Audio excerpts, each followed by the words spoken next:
사람은 부지런해야 돼요. 성실하고. 그럴 때 그 부지런함이 쌓여서 나중에 누리는 행복이 큰 행복이 됩니다. 그런데 게으른 데다가 시기심까지 있다. 그럼 이게 참 몹쓸 사람 중에 하나가 일은 안 하면서 남 잘 되는 꼴 못 보는 사람. 이런 사람들 이게 참 문제가 많은 거예요. 여러분들 우리나라 속담에 이런 얘기가 있죠. 사촌이 땅을 사면 축하해줘야지 왜 배가 아파요? 저는 아예 이런 말이 대한민국에 없었으면 좋겠어요. 우리는 이런 말을 해줬으면 좋겠어요. 사촌이 땅을 사면 축하해줘야 된다. 이런 말이 있었으면 좋겠어요. 요즘 중국 사람들이 맨하탄을 다 사요. 맨하탄을. 그러니까 얼마 전에도 7억 달러짜리 맨하탄 상징 건물 하나 샀다고 그러더라고요. 근데 맨하탄에 건물을 사는데 그렇게 대기업가도 사지만 뉴욕에 사는 중국 사람들 40명이 모여갖고요. 40명이 돈을 모아요. 돈을 모아갖고 건물 하나 사는 거예요. 건물을 사갖고 거기에 이제 새 들어 사는 우리나라 사람들, 무슨 베트남 사람들, 또 멕시코 사람들, 이런 사람들을 어떻게 내보내냐면 세를 전부 다 올려요. 그럼 세를 감당을 못하니까 다 나가잖아요? 그럼 중국 사람들한테 다 주는 거예요. 그래갖고 자기네들끼리 상권을 형성하는 거죠. 그래서 그걸 우리가 화교, 그런 지역을 그러잖아요. 차이나타운이라고 그러잖아요. 차이나타운. 중국이요, 여러분들, 해외에 나가 있는 중국 사람들이 3,500만 명이 나가 있대요. 그런데 이 사람들의 자본이 얼마냐면 2조 달러래, 2조 달러. 우리나라가 1년에 수출입 다 합쳐갖고 1조 달러예요, 우리나라는. 1조 달러. 근데 얘네들 자본이 2조 달러를 어떻게 하느냐면은 자기 본토에다가 다 투자하는 거야. 그러니까 나가 있는 중국 사람들이 본토에 투자하고 또 나가서 자기네들끼리 또 상권을 형성해갖고 돈을 모아갖고 건물을 사고 자기네들끼리 뭉쳐서 사는 거예요. 말레이시아의, 인도네시아의 재정은 70%, 말레이시아도 마찬가지고 중국 사람들이 모든 상권을 다 줘요. 그런데 우리나라는 사촌이 땅을 사면 배가 아프다는 이 잘못된 이런 나쁜 이 우리들의 이 속담이라고 그럴 수도 없고 정말 이런 말은 없어야 돼요. 사촌이 땅을 사면 어떻게 해줘야 돼? 축하해줘야죠. 근데 우리는 남 잘 되는 꼴을 못 봐. 누가 좀 조금만 뜨면은 그 사람 그냥 깎아내리기가 바빠. 이래서는요, 이 세계 속에서요, 살아갈 수가 없어요. 개인으로도 불행하지만 국가적으로도 불행하다는 거예요. 중국 사람들보다 더 무서운 사람이 누구냐면 유대인이에요, 유대인. 유대인들은요, 얼마나 무시무시하냐면은 폴란드에서 사는 유대인, 러시아에서 사는 유대인들이 여기서는 도저히 못 살겠다. 미국으로 가야 되겠다. 미국에 딱 가면 공항에 딱 내리면은요, 이민자 협회 회가 있어요. 그래갖고 그 사람을 아파트를 빌려주고 또 취직까지 다 시켜줘요. 그 사람이 일었을 때까지 잘해줘요. 근데 우리나라는 공항에 딱 어리삐리하고 도착하면은 이거 그냥 갖고 싸들어온 돈 다 등쳐먹기 바빠. 이게 너무 큰 차이가 나는 거예요. 그러니까 지금 미국의 주요 백화점은 누가 다 쥐고 있냐면 유대인이 다 쥐고 있어요. 유대인이 다 쥐고 있는데 유대인들은 자기 백화점의 입점을 제일 먼저 받느냐면 유대인이 만드는 물건부터 제일 먼저 받아들여요. 그러니까 얘네들이 잘 살 수밖에 없죠. 그 유대인들이 그래갖고 돈을 모으잖아요? 그럼 자기 돈은 누구한테 맡기냐면 유대인 은행에 갖다 맡겨요. 유대인 은행에 갖다 맡겨요. 무슨 소송이 나오면 누구한테 맡겨? 유대인 변호사한테 맡겨요. 아프잖아요? 누구한테 가요? 유대인 의사한테 가요. 그러니까 이 유대인들은요, 어느 정도냐면은, 이 미국의 부의 한 50%를 유대인이 쥐고 있대요. 그 중에 미국 부자의 30%는 유대인이래요. 철저하게 민족끼리 돕는 거예요. 사촌이 땅을 사면 배가 아픈 게 아니라 사촌이 땅을 살 수 있도록 도와주는 거죠. 시기심이 없는 거죠, 시기심이. 우리 시기심이 너무 많아. 이 출애굽기 22장 24절에서 25절을 보면 너희가 나의 백성에게 너희 곁에 사는 가난한 이에게 돈을 꾸어 주었으면 그에게 채권자처럼 행세해서도 안 되고 이자를 물려서도 안 된다. 너희가 이웃의 겉옷을 담보로 잡았으면 해가 지기 전에 돌려주어야 한다. 이게 유대인들은요, 민족끼리는 서로 책임진다. 이게 철저해요. 근데 우리나라 사람들은 제가 외국에 나가보면요, 다 개인적으로는 잘 살아요. 근데 다 같이 모여갖고 건물 샀다는 얘기는 한 번도 들어본 적이 없어. 예. 우리가 이게 안 되는 거예요. 개인적으로는 특출나지만은 이게 서로 축복해주는 게 안 되는 거죠. 미국에 7대 영화사가 있는데 이 중에 6개가 유대인이에요. 6개가 파라마운트, MGM, 워너브라더스, 유니버설, 21세기 폭스, 다 유대인이 만든 영화사예요. 할리우드의 모든 건, 디즈니, 월트 디즈니만 미국 사람 거예요. 근데 이 월트 디즈니도 CEO가 20년 동안 유대인이 하고 있어요. 그러니까 황금알을 낳는 건 다 유대인이 쥐고 있는 거야. 그러니까 얘네들이 영화에서 나오는 돈들, 배우도 유대인을 쓰고, 무슨 시나리오 작가도 유대인을 쓰고, 감독도 유대인이고, 영화 배급사도 유대인이고, 그러니까 다 같이 사는 거예요. 얘네들이, 자기네들이 돈이 이렇게 생기잖아요? 그럼 이 돈을 또 미국에 있는 유대인들은 어디다 보내냐? 본토에 보내요. 이스라엘, 팔레스타인, 이쪽으로 보내는 거예요. 그러니까 서로 협력해서 사는 거죠. 잘 나가는 사람 시기하면요, 분열이 일어날 수밖에 없어요. 근데 성당에서도 하다못해 주일학교 하나를 운영해도요, 이게 깨지는 경우가 시기심 때문에 깨져요. 시기심 때문에. 성당도 왜 깨져? 전 총회장단하고 후임 총회장들하고 서로 시기심 때문에 성당도 깨지는 거예요. 시기심이 참 많아요. 하나님께서 양을 바친 아벨의 제물은 받고 곡식을 바친 카인의 제물을 받지 않자 어떻게 해요? 카인이 아벨을 죽이잖아요. 시기심 때문에 그러는 거예요. 시기심 때문에. 사무엘 이서의 이 상권의 18장 7절에 보면은 지금 PLO, 이스라엘 맨날 테러하는 걸 PLO라고 그러잖아요. 이게 팔레스타인이에요. 팔레스타인. 근데 옛날에도 2000년 전에도 3000년 전에도 이 성서에는 필리스타인이라고 써있어요. 필리스타인 있었어요. 얘네들이 맨날 유대인들하고 싸웠어요. 골리앗한테 맨날 그냥 지고. 근데 다윗이 나와갖고 필리스타인, 팔레스타인들을 다 쳐 죽여요. 그래서 완전히 사울이 그냥 완전 왕권이 굉장히 강화가 돼요. 근데 다윗이 싹 들어오니까 이스라엘 처녀들이 속을 들고 춤을 추면서 이런 노래를 해요. 사울은 수천을 쳤고 다윗은 수만을 쳤네. 이 얘기를 듣고 사울이 살짝 미쳐요. 뭐가 생기냐면 시기심이 생기기 시작하는 거야. 그래서 다윗을 죽이려고 그래. 끊임없이 죽이려고 그래. 끊임없이 죽이려고 그러고 하다못해 딸 미가를 다윗한테 줘요. 사위야, 사위. 그런데도 죽이려고 그래요. 결국은 그 능력 있는 다윗은 사울 곁을 떠나요. 사울 곁을 떠나니까 사울이 훌륭한 장수를 잃어버렸잖아요. 훌륭한 장수를 잃어버린 필리스틴하고 싸우다가 마지막에 다 죽고 자기만 남아요. 어떻게 했겠어요? 스스로 자기 배를 칼로 자기 자살이에요, 자살. 다윗을, 그 능력 있는 다윗을 자기 옆에 왕으로 데리고 있었다면, 시기심을 가지지 않고 데리고 있었다면 아마 사울은 이스라엘 처음으로 통일한 왕으로서의 그 대단한 명성을 누렸을 거야. 근데 그놈의 시기심 때문에 모든 걸 다 잃어버리는 거죠. 여러분들, 우리들 다 마찬가지예요. 여러분들 가만히 보면요, 뭐 때문에 우리가 깨지는, 교회 분열도 시기심 때문에 깨지는 거예요. 오죽했으면은 예수님께서 최후의 만찬 끝나고 제자들의 발을 씻겨주고 난 다음에 마지막 기도가 뭔지 알아요? 거룩하신 아버지, 아버지께서 저에게 주신 이름으로 이들을 지키시어 이들도 우리처럼 하나 되게 해주십시오. 예수님 마지막 기도도 뭐야? 분열이 일어나지 않고 하나가 되길 바라는, 하나를. 근데 성당에서 내가 주일학교 이렇게 보면은 한 20명, 30명 교사들이 있으면 내가 또 이뻐하는 교사가 있잖아요. 그 이뻐하는 교 한 명만 이뻐하면요, 나머지 한 15명, 20명 다 적이 돼버려. 딱 반으로 나눠져요. 그래서 누구 이뻐할 수도 없어. 그놈의 시기심 때문에. 사랑도 못하는 거, 그놈의 시기심 때문에. 사랑도 못해, 사랑도. 사도 바울은 고린토전서 1장 10절에 교회의 분열을 걱정하면서 이런 편지를 써요. 모두 합심하여 여러분 가운데 분열이 일어나지 않게 하십시오. 여러분이 저마다 나는 바오로 편이다, 나는 아폴로 편이다, 나는 계파 편이다, 나는 그리스도 편이다 하고 말한다는 것입니다. 그리스도가 갈라지셨다는 말입니까?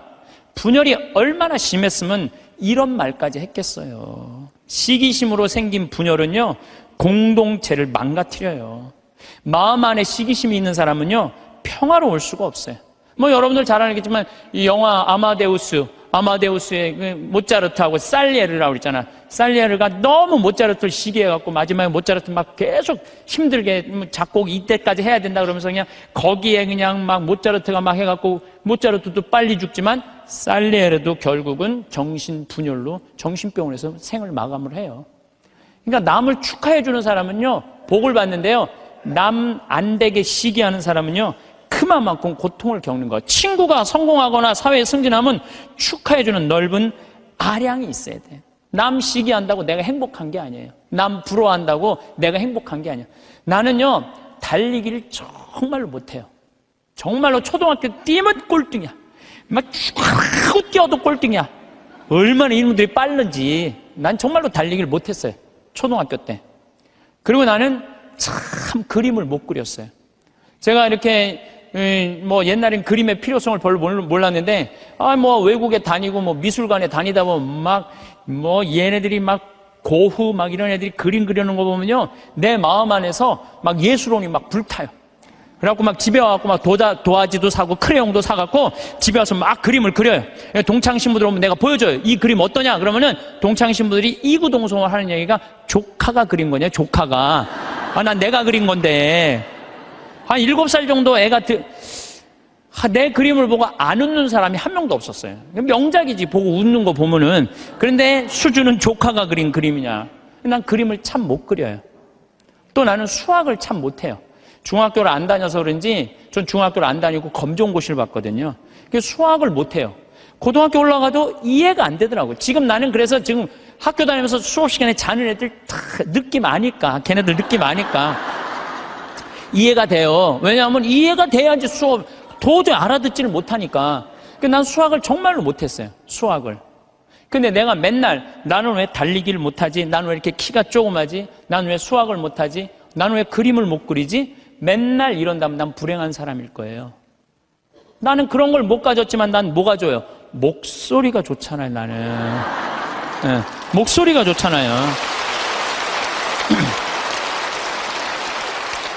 저는 제가 목소리 좋은 거 어렸을 때 어떻게 알았느냐면 애들이 막 발표할 땐 다 시끌시끌해요. 근데 내가 일어나고 발표하면 다 조용해요. 이게 귀가 확 들리나 봐요, 귀가. 그래서 제가 왜 목소리 좋은 줄 아느냐면은 사복을 입고 내가 음식점에 가서 음식을 시키면요 많은 분들이 나한테 이렇게 물어요. 내가 사복을 입었으니까 내가 누군지 어떻게 알아요? 근데 내가 음식을 딱 시키면요 저한테 딱 하는 말이 있어요. 혹시 성우시냐고. 그러니까 내가 생긴 게 잘생겨서 키가 커 뭐가 있어. 딱 목소리만 듣고 혹시 성우시냐고. 그래서 수도 없이 들어요. 성우시냐는 얘기를 정말 많이 들어요. 그리고 나는 내가 그 음향 박사님이 제 목소리를 분석을 해줬어요. 신부님 목소리는 톤이 높은데 굵대는 거예요. 톤이 높고 굵으면요 똑같은 단어를 얘기해도 내 말은 귀에 꽂힌다는 거예요. 내 말을. 그러니까 내가 이렇게 평화방송에 이렇게 신부님들 나와서 쭉 강론하시잖아요. 수임들 강론하시잖아요. 강의하시잖아요. 내용을 들어보면 내가 받아 적을 정도로 내용이 좋아요. 근데 그분들한테 단점이 뭐냐면은 예수님께서는 부활하셔갖고 3일 만에 오셔갖고 성령을 보내셔갖고 승천을 뭐 하셔갖고 제자들이 뭐 그러니까 정말로 듣기 좋은 내용인데 톤이 거의 같고 목소리 톤이 낮기 때문에 집중이 안 되는 거예요. 근데 난 한마디라도 예수님께서 부활하셔갖고 또 다시 오셔 승천하셔갖고 성령, 그러니까 단어 하나하나가 똑같은 말인데도 목소리 때문에 제가 받는 이득이 너무너무 많아요. 그러니까 저는 중학교, 고등학교 때도 미사 해설하고 독서하고 뭐 신학교 때도 무슨 뭐 세미나 발표하고 이럴 때 제가 목소리 좋은 걸 저 자신도 알아요. 그래갖고 내가 서품 받을 때 난 다른 거 달리기 잘해달라고 나 기도한 적 없어요. 서품 받을 때 뜀 잘 뛰게 해달라고 그런 적도 없어요. 나는 누워서 이 재단에 엎드려갖고 주님한테 딱 2가지 부탁했어요. 강론 잘하게 해달라고. 또 하나는 글 잘 쓰게 해달라고. 신부가 나는 신부 중에 키 큰 신부 별로 소용없다고 생각해요. 아니 복음 선포하는데 키가 무슨 상관이야. 네. 그리고 난 생긴 것도 그렇게 중요하다고 생각하지 않아요. 제가 그 보좌 신부 때 굉장히 15,000명, 16,000명 본당에 보좌 신부를 했었어요. 그러면은 저 뒤에 있는 분들은 내 얼굴이 안 보여요. 그러니까 미사참여 뒤에 하시는 분들은 끝까지 내 얼굴 몰라, 1년 내내. 근데 그분들이요, 10년 후, 20년 후 와갖고 내 목소리 딱 들으면요, 목소리가 생각이 안 되는 거예요. 목소리만 좋으면 됐지, 뭐 키 커서 뭐해. 그렇지 않아요? 그러니까, 과연 내가 받은 게 뭘까? 내가 받은 게 뭘까? 여기 계신 분들, 하느님께서 하나씩 다 주셨어요. 다 주셨어요. 신부님, 전 받은 게 정말 아무것도 없는 것 같은데요? 밥 잘하는 것도 재능이에요. 밥 잘하는 것도. 나는 우리 이 주방장님, 우리 생태마을의 주방장님 있는데, 정말로 음식을 맛있게 해요. 그러니까 그냥 최고의 주방장이 되는 거잖아요. 얼마나 청소 잘하는 것도 나는 재능이라고 생각해요. 정리정돈 잘하는 사람. 우리 조카가 얼마 전에 여자 조카랑 밥을 먹는데 자기가 대학 다닐 때 고등학교 졸업하자마자 빌딩 청소한 사람이 있어요. 1,000억을 넘게 벌었대요. 자기는 항상 정리하는 걸 너무너무 좋아했대요. 빌딩을 정리하고 나면 기분이 너무너무 좋다는 거예요. 그래갖고 그렇게 해서 자기가 1,000억이 넘는. 그러니까 우리가요, 여러분들 자녀들 가운데 너무 비교하면 안 돼요. 우리 애가 너는 왜 수학경시대 1등을 못 해왔냐? 너는 왜 사법고시 합격을 못 해왔냐? 왜 달리기 잘하는 애가 왜 수학경시대 1등을 해야 돼? 달리기만 잘하면 되지. 그렇지 않아요? 여러분, 유현진 선수한테 지금 사법고시 합격해오라고 그러면 유현진 선수 사법고시 합격해올 수 있어요? 유현진 선수 뭘 잘해? 공 잘 던지나요? 하나만 잘하면 돼요. 또 지금 사법고시 합격한 애한테 너 메이저리그 갖고 공 던지라, 메이저리그 입구에도 못 가요. 사람이요, 그러니까 제가 생각하기는 지 멋이 없어서 그래. 지 멋대로 살 줄 알아야 돼. 자기 생긴 대로 살 줄 알아야지. 그리고 거기다가 남을 축복해 줄 수 있는 마음을 가지고 있는 사람들은요, 진짜 행복한 사람이에요. 진짜 행복한 사람. 그래서 저는 제가 뭐 키도 안 크고 힘도 안 세고 몸도 조그맣고 뭐 이래도요, 나는 내가 받은 게 뭔지 너무너무 잘 알아요. 난 내가 받은 게 목소리라는 생각, 정말 하나님한테 감사해요. 난 어머니한테 정말 감사해요. 어머니, 나 이렇게 조그맣게 낳아줘서 목소리 좋게 낳아주셔서 너무너무 감사하다고. 이 목소리 하나만 가지고도 뭐 기업체 강의 다니죠, 뭐 무슨 정부기관 강의 다니죠, 뭐 별군데 다 강의 다녀. 하다 아침마당에까지 와서 강의해 다녀. 아침마당에까지 생각을 해봐요. 이 목소리라는 게 내가 받은 하느님의 최고의 은혜라는 거죠. 저는 가끔 의사 선생님들이 주식 투자하다가 쫄딱 망하고 마지막에 자살하는 분들 가끔 봐요. 의사가 되는 게 쉬운 일이에요. 정말로 어려운 일이에요. 그 공부하려면 얼마나 힘들어요. 그러면은 그렇게 7년, 6년 동안 뼈가 빠지게 의사 공부했으면 의사만 하면 되지. 주식 투자는 왜? 그렇지 않아요? 그러니까 자기가 잘할 수 있는 걸 계속 하는 게 제일 중요한 거예요. 그런데 이상한 데다가 방향을 돌리면은요, 망하는 거예요. 뭐 아까 잠깐 강의 들어오기 전에 보니까 어떤 영화 배우가 25년 동안 버는 거 쫄딱 망했대. 영화 배우는 연기만 잘하면 돼요. 다른 거 이상한 거 하다가 되게 망하는 게 자기가 잘할 수 있는 걸 안 해서 그래. 자기가. 그러니까 여러분들 자녀들 가운데서도 공부만 해야 된다는 거, 이 머릿속에 이거 빼세요. 공부 빼고는 나머지 다 잘하는 애들 많아요. 공부 빼고. 그런데 나머지 다 잘하는 건 그건 소용없어. 수학하고 영어만 잘하면 돼. 이게 대한민국의 불행에, 제가 지난주에도 말씀드렸지만은 대한민국의 불행으로 가는 길이에요. 불행으로 가는 길이에요. 그래서 자기가 잘할 수 있는 일을, 내가 포크레인 저 잘해요. 포크레인 정말 잘해요. 내가 뭐 하루 종일 포크레인 가지고 황토 집 질 때도 포크레인으로 지는 황토도 잘 개요. 근데 내가 포크레인 하면서 깨달은 게 뭐냐면 아침부터 밤 6시, 7시까지 하는데도 하나도 안 지겨워.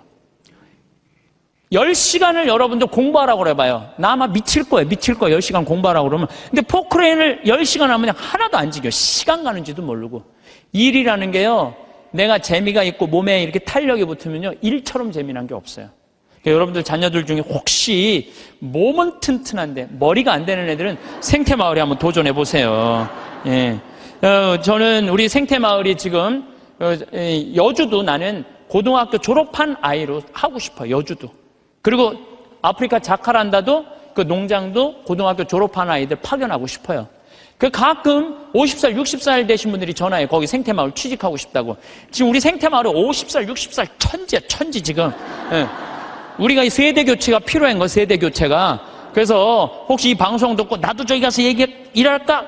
50살 넘은 분들은 하지 마세요. 예, 예.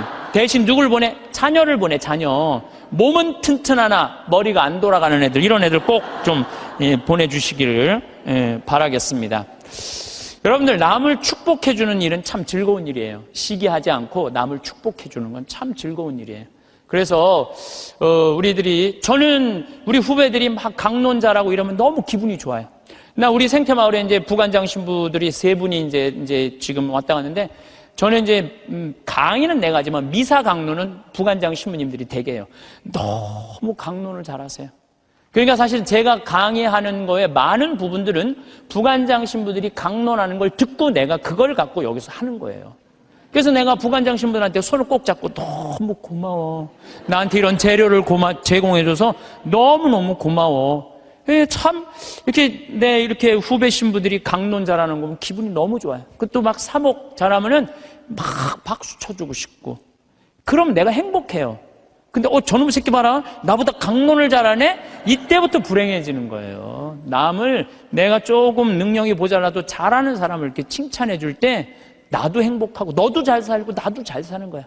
중국 애들이 지금 본토는 뭐 하느님 안 믿어갖고 엉망이지만 나가 있는 중국 사람들은 대단하거든. 유대인은 말할 것도 없고, 유대인들은 말할 것도 없고. 나는 우리나라가요, 사촌이 땅을 사면 축하해 준다. 아예 사촌이 땅을 사면 배가 아프다. 이 말 아예 없었으면 좋겠어. 오늘 이후부터 우리는 아예 사촌이 땅을 샀어? 그래. 축하해주는 그런 문화가 난 이루어졌으면 참 좋을 것 같아요. 그런데 생각을 해봐요. 시기심이 게으른 놈이 시기심까지 있어. 게으른데 남 욕이나 하고 앉아 있어. 매력이 있을 것 같아, 없을 것 같아요? 매력이 없어요. 부지런한데 남 칭찬까지 할 줄 알아. 이 사람 매력 있어요, 없어요? 매력이 있어요. 매력이 있을 수밖에 없어요. 그런데 우리가 또 나쁜 건 판단하는 것. 어떤 판단? 부정적인 판단이요. 부정적인 판단. 예수님은 마태복음 7장 1절에 이런 말씀을 하세요. 남을 심판하지 마라. 그래야 너희도 심판받지 않는다. 이야, 내가 남을 심판하면은요, 하느님도 나를 심판을 해요. 근데 나이가 남을 심판하지 않으면 하느님께서 나를 심판하지 않아요. 아주 쉬운 거잖아요. 근데 왜 우리가 남을 심판을 하냔 말이에요. 너는 어찌하여 형제의 눈 속에 있는 티는 보면서 내 눈 속에 있는 들보는 깨닫지 못하느냐. 저는 이게 평생의 내 숙제였어요. 남의 눈에 있는 티끌을 볼 것이냐, 내 눈에 있는 들보를 볼 것이냐. 여러분들은 이 대한민국에 보면은요, 남의 티끌은 기가 막히게 끄집어내. 남의 티끌은. 근데 우리는 어떻게 해? 자기 눈에 있는 들보는 안 보는 거야. 텔레비전을 보면은요, 이 세상에 다 죽일 놈만 있는 것 같아. 죽일 놈만. 다 때려 죽일 놈만 대한민국에 사는 것 같아. 그래요? 대한민국이 그렇게 막 때려 죽일 놈만 살아요? 저는요, 얼마 전에 내가 좋아하는 우리 최경남 신부가 또 해준 얘기예요. 자기가 조용필 콘서트를 갔다 왔대요. 감동받았대요. 너무너무 정말로 프로페셔널이 저거구나. 우리 신부들도 저런 마음으로 사목을 하면은 정말로 사목이 잘 될 거란 얘기를 하면서 나한테 기가 막힌 얘기를 해주더라고요. 조용필 씨가 1982년 비련이라는 못 찾겠다 깨꼬리 4집을 냈는데 비련이라는 그 노래가 있대요. 그런데 시골 병원에 지적 장애아가 8년 동안 14살짜리 먹은 여자애가 울지도 않고 웃지도 않는 거야. 그런데 얘가 비련이라는 노래를 듣고 울기 시작하는 거야. 14살짜리가 막 울더래요. 그러니까 병원에서 난리가 난 거죠. 8년 동안 웃지도 않고 울지도 않던 애가 비련이라는 노래가 눈물을 쫙 흘리니까. 그러니까 부모도 미치죠. 내 애가 감정 표현하니까 얼마나 행복하겠어요.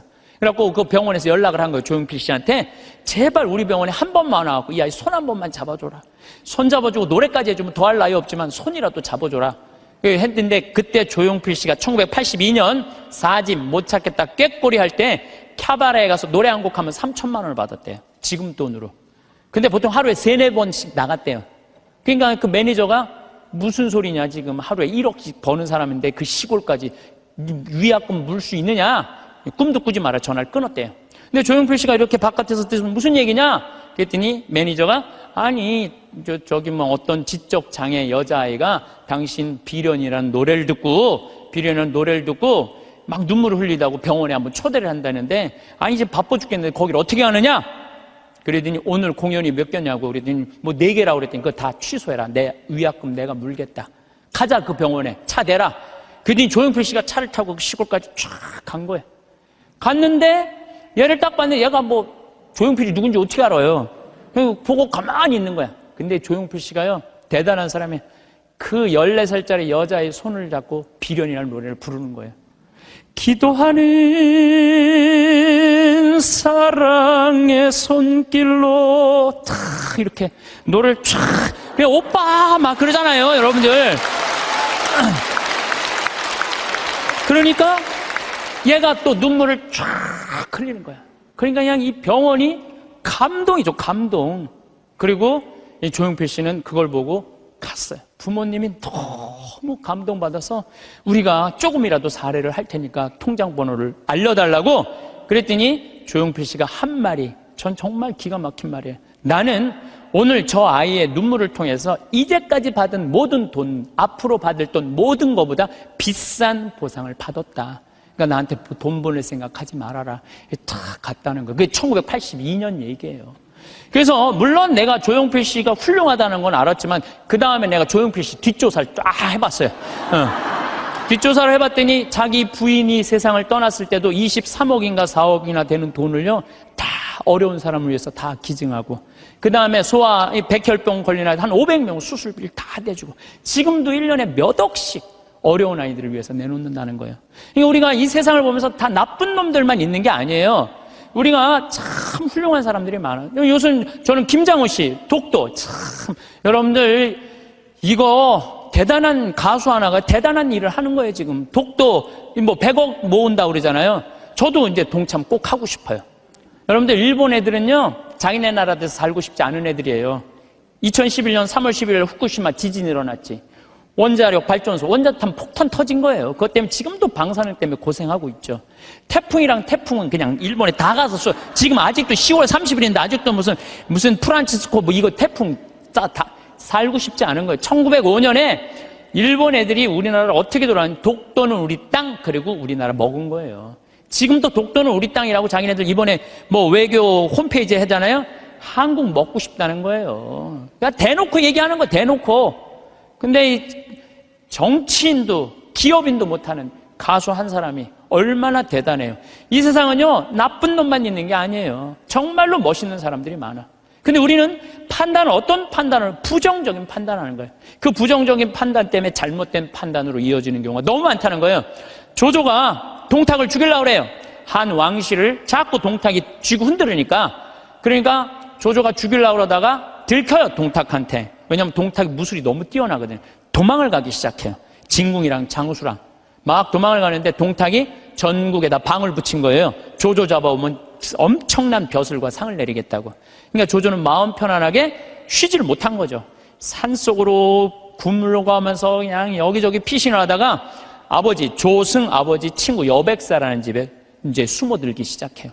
근데 여백사가 이 조조를 너무 반갑게 맞아주는 거예요. 야, 너 그동안 고생했으니까 우리 집 와서 편안하게 쉬라고.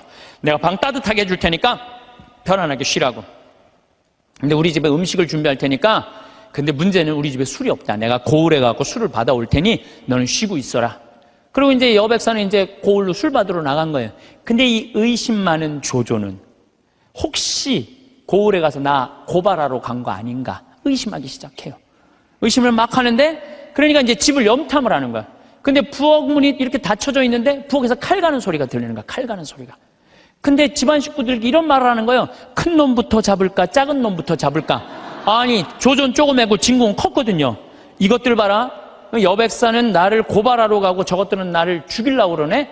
그래갖고 문을 박차고 들어가고 여백사의 식구 부인 자식 9명을 다 죽여요. 칼로 다 죽이고 혹시 어디 숨어있는 거 없나 하고 뒷곁문을 딱 열었는데 곁에 돼지가 큰 거하고 작은 거 2마리가 묶여져 있는 거야. 그러니까 이 식구들은 큰 돼지를 먼저 잡을까 작은 돼지를 먼저 잡을까 이렇게 말한 건데 조조는 어떻게 들은 거예요? 큰 놈을 먼저 잡을까 자기를 잡는 줄 알고 죽인 거죠. 자기의 잘못된 판단 때문에 그렇다는 거예요. 여러분들 우리가 정말 판단이 다 옳아요?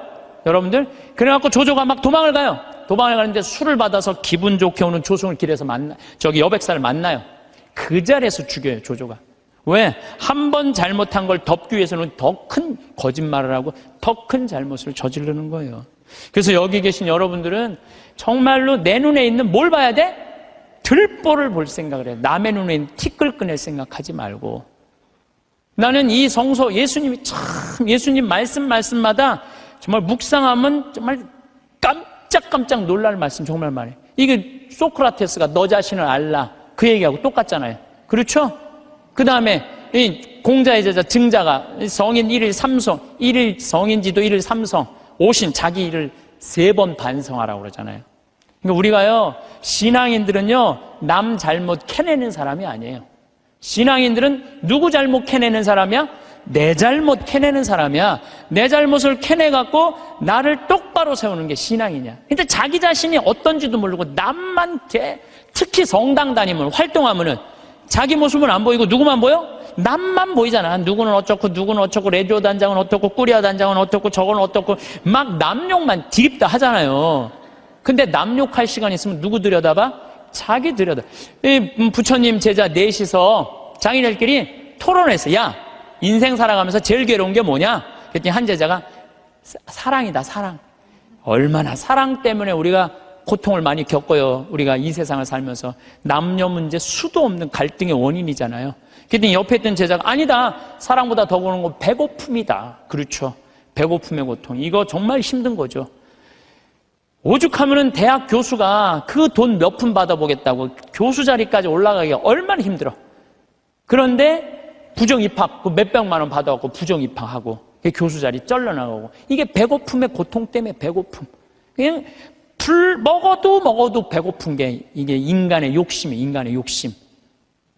그랬더니 또 한 제자가 아니다. 그것보다 더 무서운 거 분노다. 분노. 화가 자기 화를 조절하지 못하는 거. 이건 저도 동의해요. 사실 저도 인생 살다 보면은 내가 싸운 게 한순간 무너지는 게 뭐냐면 분노 때문에 그래요. 분노. 그랬더니 또 한 제자가 아니다. 그거보다도 더 슬픈 건 죽음에 대한 공포다. 맞죠. 우리 인간이 모든. 그랬더니 그게 다 됐더니 부처님이 하시는 말씀이 아니다. 그것보다 더 슬프고 고통스러운 거는 자기 자신이 누구인지 모른 채 살다가 죽는 거다. 내가 어디서 와갖고 어디로 가는지, 내가 뭘 하는지, 내가 어떻게 살면서 행복한지 아무것도 모르고 그냥 쫓는 게 뭔지도 모르고 그러고 살다가 죽는 게 저는 부처님 말씀에 저도 동의해요. 예수님 남의 눈에 있는 티끌 볼 생각하지 말고 자기 눈에 있는 들뽑을 생각을 해라고. 그래서 여러분들 항상 우리가 판단을 할 때 부정적인 판단을 할 거냐 긍정적인 판단을 할 거냐 이게 아주 중요해요. 근데 요즘 텔레비전을 보면은 여러분들 우리나라 텔레비전 뉴스 보면 한심해 안 한심해요? 한심하죠?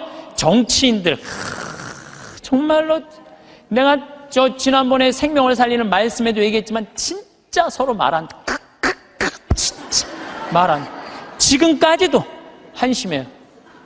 조금만 정말로 한심해요. 그러니까 그냥 어떤 또 국회의원은 이놈의 나라를 그냥 뒤집어 엎어갖고 북한한테 그냥 줘버려야 된다. 이렇게 말하는 사람들도 있고. 근데 여러분들 우리나라가 그렇게 한심한 나라일까요?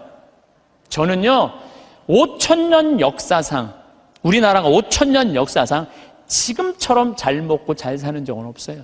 5,000년 역사상. 고려시대 우리 원나라 조공 바쳤어요. 고려시대 때 원나라한테 조공만 바쳤어요? 왕자도 다 보냈어요.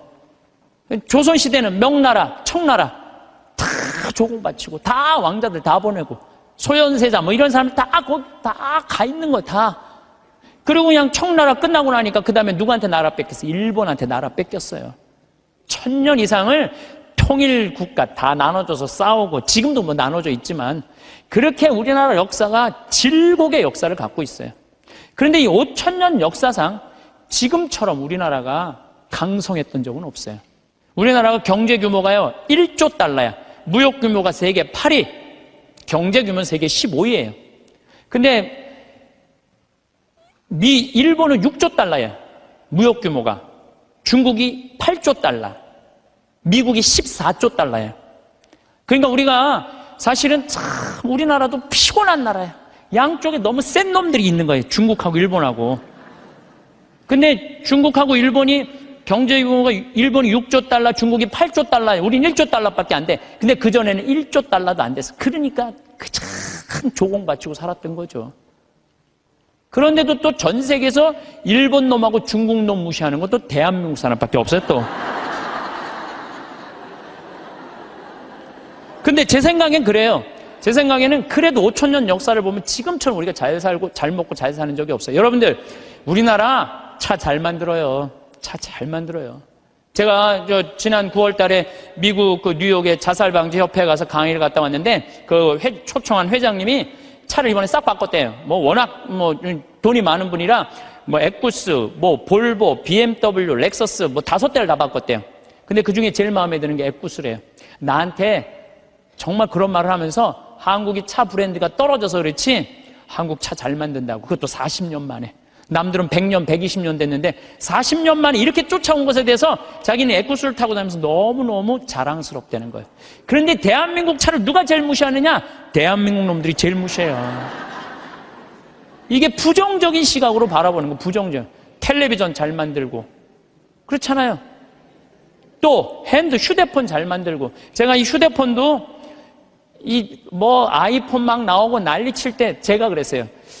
앞으로 내가 우리나라 휴대폰을 봐서는 전 세계 시장 1위를 할 거다. 제가 4, 5년 전에 내가 방송 때도 얘기했어요. 지금 1위 하잖아요. 정말로 잘 만들어요. 에어컨 잘 만들고, 냉장고 잘 만들고. 그러면은 좀 긍정적으로 봐야 될 거 아니야. 긍정적으로. 근데 막 온 세상에 떠도는 얘기는 곧 망할 것 같은 얘기를 아니, 오죽하면 요즘 달러 떨어져갖고 지금 주식을 40일인가 50일째 우리나라 주식만 산대잖아요. 우리나라만 우리를 무시하는 거예요. 이러면 안 된다는 거예요, 여러분들. 제가 개인적인 판단도 문제가 있지만은 국가 전체의 분위기도 부정적인 생각. 나는 요즘 이렇게 텔레비전을 보면 진짜 좀 죄송한 얘기지만은 언제 나라에서 늙었다고 용돈 준 적이 언제 있어요? 5천 년 역사상. 요즘 준대잖아, 요즘. 어? 아니, 늙었다고 나라에서 용돈 준대잖아. 65세 넘었다고. 그러지 않아요? 근데 여러분들 이거 언제부터 줬어요? 10년 전부터 줬어요, 용돈. 5만 4천 원, 5만 원 주기 시작해갖고 지금 9만 4천 원, 9만 5천 원이 지금 내년 7월 달부터는 20만 원 준다는 거예요. 물론 100% 다 주면 좋지만 상위 30%는 안 주고 하위 70%는 준다는 거예요. 20만 원. 여러분들 자식이 다달이 20만 원씩 줘요?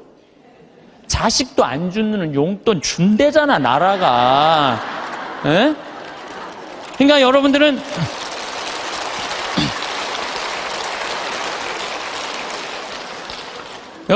자식이 잘 되길 바라지 말고 누가 잘 되길 바라? 나라가 잘 되길 바래. 제가 장담합니다. 앞으로 우리나라가 3만 달러, 4만 달러 넘었으면은요, 여러분들 65세 넘은 분들 30만 원, 50만 원, 60만 원 다 넘어가요, 용돈. 그렇게 주게 돼 있어요.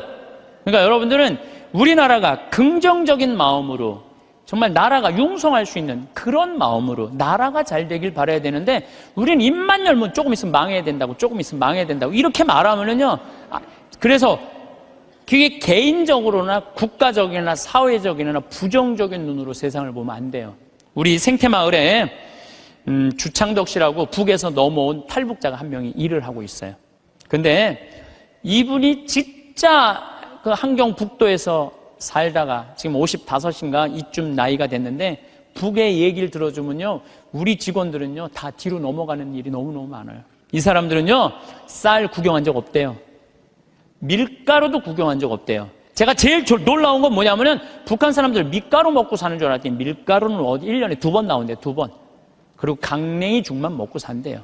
그럼 밀가루를 가지고 수제비를 만들어 먹으면 그게 얼마나 고소한지 모른대요. 그럼 뭐 농약을 쳐야지 뭐 맛이 이상할 거 아니야. 농약 칠 돈이 있어야지 농약을 칠 거 아니에요. 그러니까 안전뱅이 아마 밀보리로 아마 하는 것 같아요. 그 수제비 먹으면 그렇게 맛있다는 거예요. 근데 그 1년에 딱 2번 먹는다는 거. 나머지는 전부 강냉이 죽을 먹는다. 나머지는 전부. 그런데 우리 이제 생태마을에서 이제 가지튀김을 하면은 우리는 가지튀김만 밀가루 살짝 묻혀갖고 튀기잖아요. 그래갖고 그걸 나가면요, 그 가지를 들고 주방에 들어가요. 그 탈북자가. 그 주방장한테 따져요. 밀가루 요것밖에 왜 안 묻히느냐고. 내가 밀가루 먹고 싶어서 북에서 넘어왔는데 왜 밀가루를 요것 조금밖에 안 묻히느냐고. 슬픈 얘기예요. 슬픈 얘기예요. 북한은요, 수도 없이 굶어 죽어요. 내가 지금 북한 이야기라는 책을 읽고 있는데 거기서 하는 얘기가 그거예요. 95년, 96년, 97년에 죽을 때 북한 사람 그때 제일 많이 굶어 죽었거든요. 그나마 농장에서 일하는 사람 먹고 살았대요. 탄광에서 일하는 사람 다 죽었대요. 근데 굶어 죽으면요, 다 새카매 갖고 죽는데 못 먹을 때. 근데 자기가 식당에서 일을 하는데 탄광촌에 배정을 받아서 하는데 한 10명이 새카매 갖고 다 쭈그리고 앉아있더래요. 저 사람들은 왜 일도 안 하고 쭈그리고 앉아있는지 왜 이렇게 새카마냐 그러니까 다 굶어 죽어 있는 거라고. 지금 10몇 명이 그대로 앉아서 그 자리에서.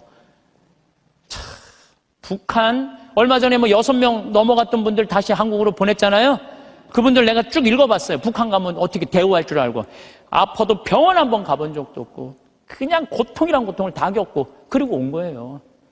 그러니까 나는 북한 무슨 김일성 주체사상 찬양 이해가 안 가요. 물론 내가 제일 화가 나는 건 하느님을 믿을 수 없다는 나라, 그런 나라에 대해서 제일 가슴이 아프고 슬프지만은, 그런데 무슨 북한을 찬양을 하고 그래요. 국민들은 다 굶어 죽어 하는데, 에? 그냥 여기 뭐 대통령이라는 그 수령, 우리 또 얼마나 웃기냐면 우리 직원들은 김정은이가 말이야 백성들 굶어 죽이고 그러면요 그 사람이 딱 일어나고 김정은이가 뭡니까? 위대하신 수령아바의 김정은이죠. 또 이렇게 얘기를 해요. 그럼 우리 직원들이 그래, 위대하긴 개뿔은 뭐가 있냐면 국민들 다 굶어 죽이는 뭐가 위대하냐고.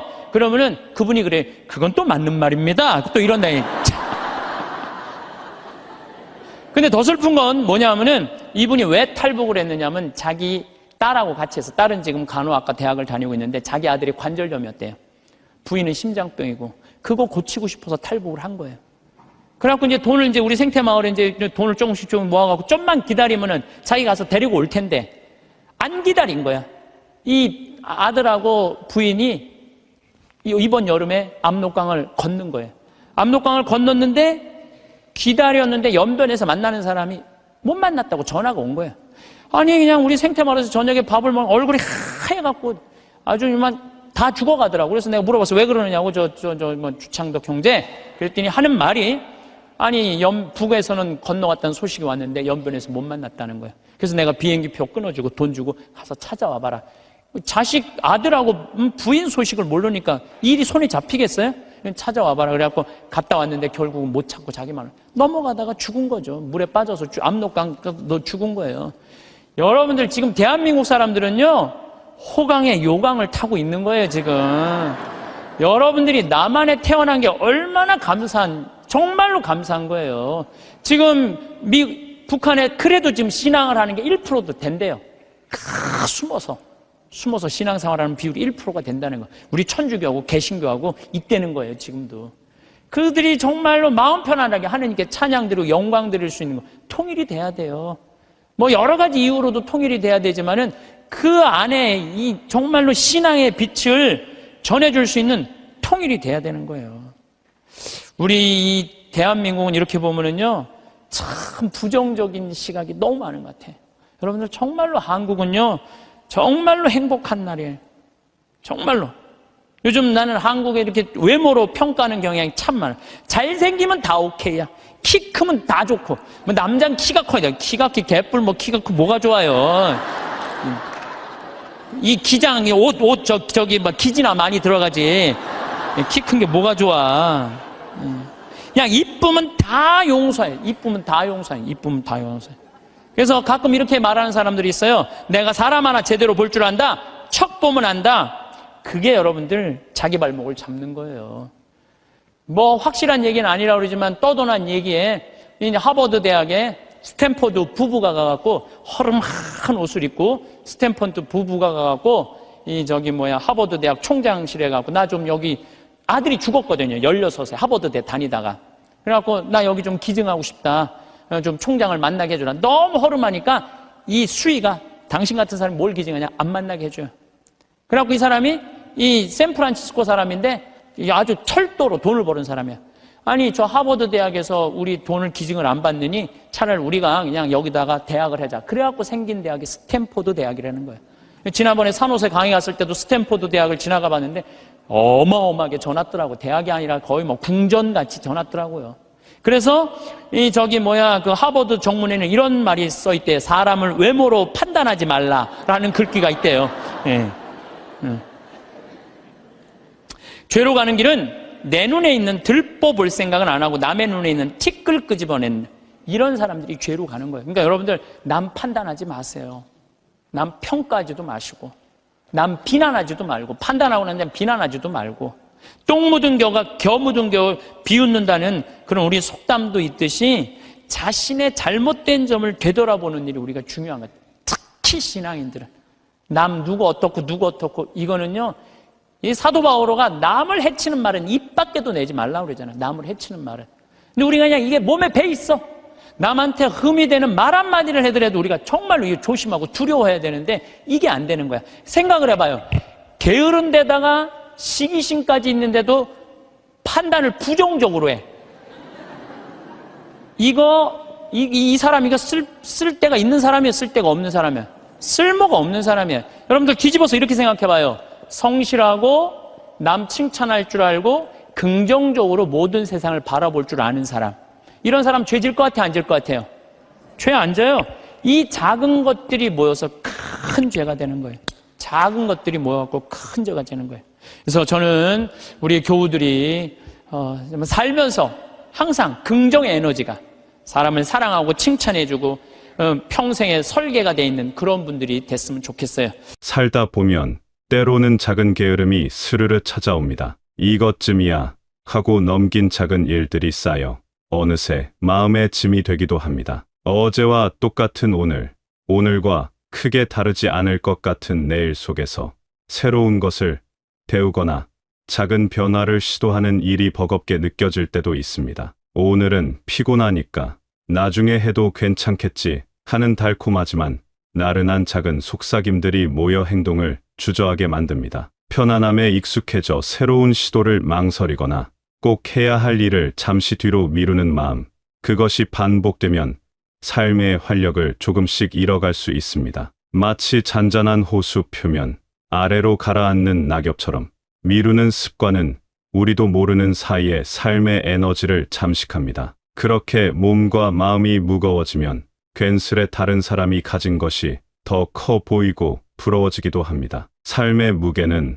어쩌면 우리가 스스로 지고 가는 생각의 무게일지도 모릅니다. 그 무거운 생각들은 때로 눈앞에 소박한 기쁨마저 가리기도 합니다. 그 무게를 덜어내고 가볍게 살아가기 위한 첫걸음은 아주 작은 일이라도 지금 하자고 마음먹는 그 순간의 상쾌한 용기에서 시작됩니다. 그 작은 용기 하나가 연쇄적인 긍정적 변화를 일으키기도 합니다. 혹시 누군가가 잘 되는 것을 보며 마음 한구석이 불편했던 적이 있습니까? 왜 그런 마음이 드는 걸까요?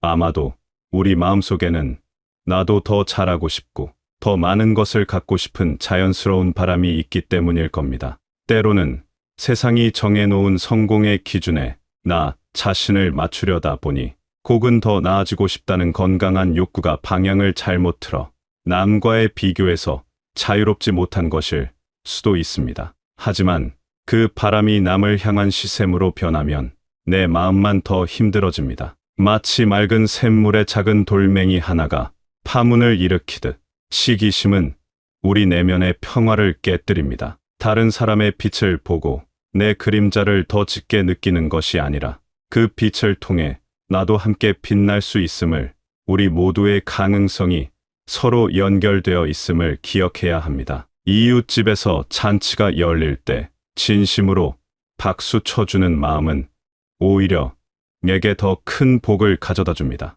다른 사람의 기쁨을 함께 기뻐할 수 있을 때 우리 마음은 한결 가벼워지고 따뜻해집니다. 그렇게 타인의 행복을 빌어주는 마음이 쌓이면 내 삶에도 긍정적인 기운이 감돌기 시작합니다. 진정한 풍요는 잦은 것의 크기가 아니라 나눌 수 있는 마음의 크기에서 오는 것 같습니다. 그리고 그 마음의 풍요는 결코 사라지지 않는, 쓸수록 더 커지며 어떠한 상황에서도 든든한 버팀목이 되어주는 우리 안의 자산이 됩니다. 사람들은 저마다 다른 모습과 다른 재주를 가지고 살아갑니다. 어떤 이는 노래를 잘하고, 어떤 이는 맛있는 음식을 잘 만듭니다. 또 어떤 이는 그저 곁에 있는 것만으로도 다른 사람을 편안하게 해주는 재주를 가졌습니다. 오랜 세월 살아오며 터득한 삶의 지혜, 따뜻한 위로의 말 한마디를 건네는 능력, 묵묵히 자기 자리를 지키는 성실함, 또한 그 누구도 흉내낼 수 없는 조용하지만 강한 힘을 지닌 귀한 재능입니다. 세상 모든 존재가 각자의 빛깔과 향기를 지니듯 우리 삶도 그러합니다. 남이 가진 것을 부러워하기보다 내가 가진 작은 것이라도 소중히 여기고 감사할 때 삶은 더욱 풍요로워집니다. 아주 작은 들꽃도 저마다의 아름다움을 뽐내듯 우리 각자의 삶도 그 자체로 귀한 가치를 지닙니다. 내가 가진 작은 재능 하나가 누군가에게는 큰 도움이 될 수 있고 나의 작은 미소 하나가 누군가의 하루를 밝힐 수도 있습니다. 삶의 의미는 멀리 있는 것이 아니라 이처럼 소소한 일상 속에서 우리가 적극적으로 발견하고 따뜻한 나눔을 실천하며 그로 인한 잔잔한 기쁨을 누리는 데 있을 것입니다. 감사하는 마음은 마치 마법과 같아서 평범한 일상 속에서도 숨겨진 보석, 예를 들어 창가에 부딪히는 빗소리의 정겨움이나 손주의 해맑은 웃음, 저녁 노을의 장엄한 아름다움 같은 것을 발견하고 그 순간을 온전히 음미하게 해줍니다. 우리는 가끔 다른 사람의 작은 흠은 쉽게 발견하지만 정작 자신의 큰 허물은 잘 보지 못할 때가 있습니다. 왜 그럴까요? 아마도 우리는 늘 바깥 세상을 향해 눈을 뜨고 있기 때문일 겁니다. 또한 자신의 부족함을 인정하는 것은 때로 큰 용기가 필요하기 때문일 수도 있습니다. 하지만 진정한 평화와 지혜는 내 안을 들여다보는 것에서 시작됩니다. 끊임없이 밖으로만 향하던 시선을 안으로 돌려 나는 누구인가? 나는 무엇을 진정으로 원하는가? 내 마음 깊은 곳에는 어떤 생각들이 숨겨져 있을까? 스스로에게 묻는 과정은 중요합니다. 이러한 물음들은 삶이라는 긴 여정에서 방향을 잃지 않도록 도와주는 내면의 나침반이자 흔들림 없는 등대와 같습니다. 다른 사람을 평가하고 판단하기 전에 먼저 내 마음을 고요히 살피는 시간이 필요합니다. 마치 거울을 보듯 자신을 비추어 보고 어제의 나보다 조금 더 나은 오늘을 만들기 위해 노력하는 모습은 참 아름답습니다. 자신을 아는 것은 세상을 이해하는 첫걸음이며 타인을 너그럽게 받아들이는 바탕이 됩니다. 내 그림자까지도 부드럽게 안아줄 수 있을 때 비로소 다른 이의 그늘진 모습도 따뜻하게 품을 수 있습니다. 이는 자신과 타인 모두에게 이해와 연민이라는 치유의 공간을 열어주는 것과 같습니다. 내 안의 복잡한 감정들을 이해할수록 결국 우리 모두가 비슷한 기쁨과 슬픔을 안고 살아가는 존재임을 깨닫고 다른 사람의 행동에 대해서도 더 깊이 공감할 수 있게 됩니다. 겉모습이 화려한 것만이 좋은 것은 아닙니다. 비싼 옷이나 좋은 집보다 더 중요한 것은 그 사람의 마음씨와 생각입니다. 시간이 지나면 빛발에는 외적인 것들과 달리 내면의 아름다움은 세월이 흐를수록 더욱 깊은 향기를 냅니다. 마치 잘 익은 과일이 그윽한 향과 달콤한 맛을 동시에 내어 주변에 기쁨을 주듯 오랜 시간 갈고 닦은 인격과 지혜는 그 사람을 더욱 빛나게 하며 주변에도 좋은 영향을 줍니다. 젊은 날에 빛나는 외모는 언젠가 시들지만 오랜 시간 갈고 닦은 인격과 지혜는 그 사람을 더욱 빛나게 합니다. 아무리 좋은 그릇이라도 그 안에 담긴 음식이 상했다면 무슨 소용이 있겠습니까? 마찬가지로 사람의 참된 가치는 눈에 보이는 것이 아니라 그 사람의 따뜻한 마음과 깊은 생각에서 비롯됩니다. 우리가 삶에서 진정으로 남길 수 있는 것은 물질적인 소유가 아니라 우리가 나누었던 사랑과 우리가 세상에 보여준 선한 영향력일 것입니다. 손주들에게 들려준 따뜻한 이야기, 어려울 때 건넨 진심, 어린 격려, 이웃에게 베푼 작은 친절 같은 것들이야말로 시간이 흘러도 변치 않는 소중한 유산입니다. 이러한 행동들은 기억 속에 남아 다른 이들의 삶에 잔잔한 온기를 전해주며 그 아름다운 물결은 세대를 넘어 이어지기도 합니다. 그렇다면 어떻게 해야 마음의 평화를 얻고 즐겁게 살아갈 수 있을까요? 그것은 그리 어렵지 않습니다. 그것은 거창한 계획이나 특별한 사건 속에서만 발견되는 것이 아닙니다. 마음의 평화는 높은 산 정상에만 있는 것이 아니라 매일 걷는 오솔길 옆에 고개 내민 작은 풀꽃 한 송이를 주의 깊게 가만히 들여다보는 그 순간의 고요함, 그 깨어있는 알아차림 속에서도 찾을 수 있습니다. 그저 오늘 하루 다른 사람에게 따뜻한 말 한마디 건네고 내가 가진 작은 것들에 감사하며 좋은 생각을 하는 것입니다. 아침에 눈을 떴을 때 새로운 하루가 주어졌음에 감사하고 창문으로 들어오는 햇살 한 줌에도 기뻐할 줄 아는 마음이 중요합니다. 남에게 상처 주는 말 대신에 칭찬과 격려를 하고 부정적인 생각보다는 긍정적인 마음으로 세상을 바라보는 것입니다. 우리 생각과 말 한마디가 세상을 조금 더 따뜻하게 만들 수 있다는 믿음, 그것이 중요합니다. 작은 촛불 하나가 어둠을 밝히듯 우리의 작은 선행과 긍정적인 태도가 주변을 밝게 비출 수 있습니다. 그렇게 하루하루를 성실하고 따뜻하게 채워나가다 보면 우리 삶은 저절로 평화롭고 행복해질 것입니다. 마치 해맑은 아이의 웃음처럼 순수하고 긍정적인 마음으로 살아가는 것이야말로 가장 큰 지혜가 아닐까 싶습니다. 매 순간 감사하고 사랑하며 살아가는 것, 그것이 바로 우리가 매일 의식적으로 선택하고 가꾸어 나갈 수 있는 우리 삶을 가장 아름답게 만드는 방법입니다. 삶의 마지막 순간에 돌아보았을 때 후회보다는 만족과 감사가 가득한 조용하지만 단단한 존엄성이 깃든, 그리고 무엇보다 평온한 마음으로 마주할 수 있는 삶이었다고 말할 수 있기를 바라봅니다. 지금 이 순간 바쁘고 때로는 벅찬 하루하루를 보내고 있는 모든 이들에게도 이 이야기가 작은 위로와 힘이 되기를 소망합니다. 삶이란 때로 예측할 수 없는 파도와 같아서 우리를 흔들고 지치게 만들기도 합니다. 하지만 기억해야 합니다. 모든 파도는 결국 지나가고 그 속에서도 우리는 자신만의 중심을 잡고 나아갈 힘을 가지고 있다는 것을 말입니다. 오늘 하루 아주 작은 일에서라도 기쁨을 찾아보고 주변 사람에게 따뜻한 미소 한번 건네보는 것은 어떨까 합니다. 나 자신에게도 수고했어, 괜찮아 하고 다독여주는 시간을 가져보십시오. 당신의 존재 자체로 이미 소중하며 당신이 걷는 한 걸음, 한 걸음이 세상을 이루는 아름다운 무늬가 됩니다. 절망보다는 희망을 선택하고 미움보다는 사랑을 키워나가며 오늘 주어진 이 소중한 하루를 온전히 살아내기를 응원합니다. 당신의 삶은 당신의 것이며 그 안에는 무한한 가능성과 빛이 숨겨져 있음을 잊지 않기를 바랍니다.